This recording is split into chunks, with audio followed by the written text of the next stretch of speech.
बताना चाहूँगा कि ऐसे बच्चों में यहाँ मुंह की भी स्पास्टिसिटी होती है, किसी का मुंह पक्का बंद होता है, किसी का मुंह खुला रहता है, कोई मरीज़ चबा नहीं सकता, कोई निगल नहीं सकता।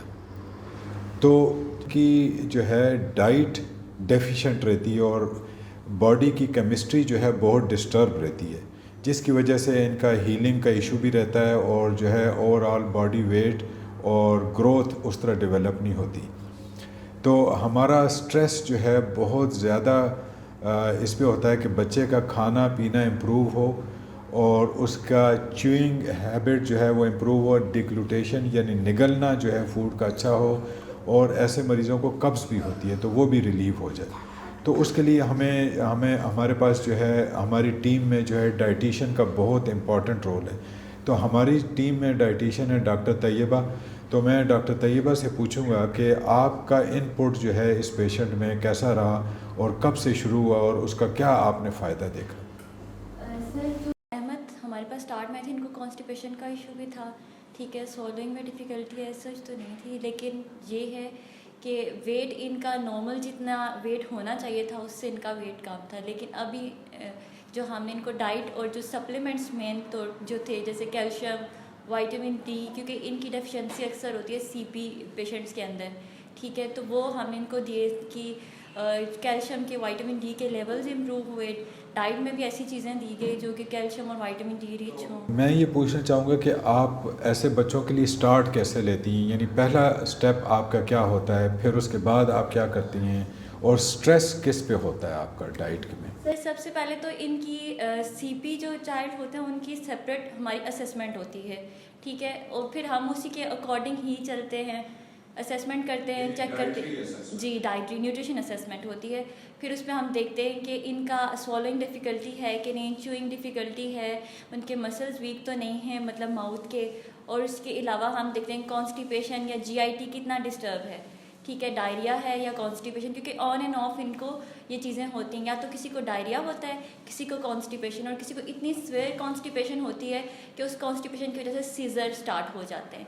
तो अहमद का तो ऐसा केस नहीं था कि इतनी स्वेयर कॉन्स्टिपेशन नहीं थी, काफ़ी इम्प्रूव थी, और बाकी जो चीज़ें रह गई थी वो फिर हमने जो हमसे हो सका वो हमने किया, और इंशाल्लाह अल्लाह तो शिफा देते हैं तो हो गया इम्प्रूव। तो आप फिर डाइट चार्ट देती हैं? जी सर। तो डाइट चार्ट के बारे में आप कुछ बताएं। डाइट तो ये ना, आप असेसमेंट करती हैं जी और फिर उसके मुताबिक?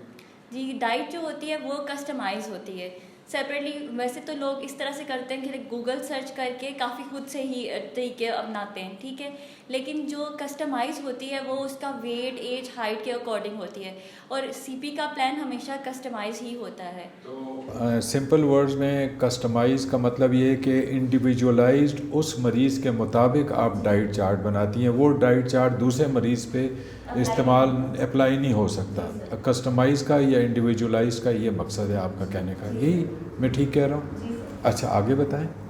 बाकी जो है अब तो इनके काफ़ी जो है इश्यूज रिजॉल्व हो चुके हैं, स्टेम सेल्स भी हुए हैं इनके, और जैसे जैसे हमने इनको बताया उसी तरह से इनने फॉलो भी किया है।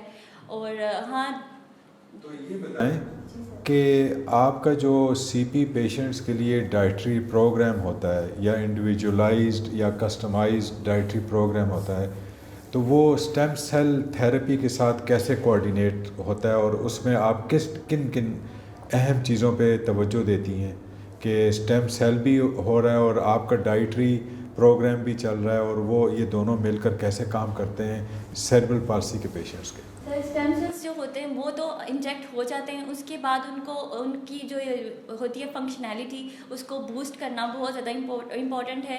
जैसे फ़िश ऑयल या इस तरह के सप्लीमेंट्स दिए जाते हैं जो कि स्टेम सेल्स को के फंक्शनल को बूस्ट करते हैं। डाइट के थ्रू हम तो एक तो गट की फंक्शनैलिटी को इम्प्रूव करते हैं, यानी जो आपका हाजमे का निज़ाम है उसको ठीक करते हैं। जिनको डायरिया है उनका उसके अकॉर्डिंग उसको डाइट दी जाती है, खुराक बताई जाती है कि आपने ये चीज़ें खानी हैं, ये नहीं खानी।